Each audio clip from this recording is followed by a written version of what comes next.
முதலமைச்சரின் தாய்மானவர் திட்டம்.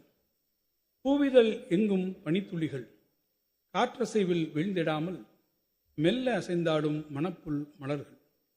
17ஆம் நூற்றாண்டில் வாழ்ந்த புகழ்பெற்ற ஜப்பானிய ஹைக்கூ கவிஞர் மட்சுவோ பாஷோவின் அழகியல் ததும்பும் இக்கவிதை வரிகள் இயற்கையின் படைப்புகளுக்கு இடையே காணப்படும் ஆழமான பிணைப்பை மனிதர்களுக்கு உணர்த்திச் செல்கிறது. இயற்கையினையும் உள்ளடக்கிய உலக உடன்பிறப்பு நேயத்தை உள்வாங்கி உருவாக்கப்பட்டதுதான் முதலமைச்சரின் தாய்மானவர் திட்டம்.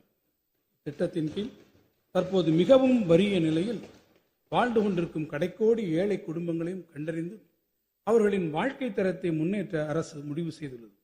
ஆதரவற்றோர், தனித்து வாழும் முதியோர், ஒற்றை பெற்றோர் குடும்பங்கள், பெற்றோரை இழந்த குழந்தைகள், மனநலம் குன்றியவர்கள், மாற்றுத்திறனாளிகள், சிறப்பு குறைபாடுடைய குழந்தைகள் உள்ள குடும்பங்கள் போன்ற சமூகத்தின் விளிம்பு நிலையில் வாழும் மக்கள் அனைவரும் இத்திட்டத்தின் கீழ் அடையாளம் காணப்பட்டு அவர்களுக்கு தேவையான அடிப்படை வசதிகள் மட்டுமின்றி அரசு நலத்திட்டங்களில் முன்னுரிமை வழங்கப்படும்.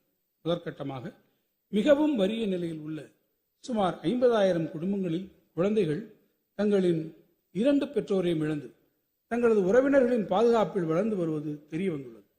தாய்மானவரின் கரங்கள் இக்குழந்தைகளை அரவணைத்து தொடர்ந்து பாதுகாத்திடும் வகையில் இக்குழந்தைகளின் 18 வயது வரையிலான பள்ளி படிப்பு வரை இடைநிற்றலின்றி அவர்கள் கல்வியை தொடர மாதம் 2000 ரூபாய் உதவித்தொகை வழங்கப்படும்.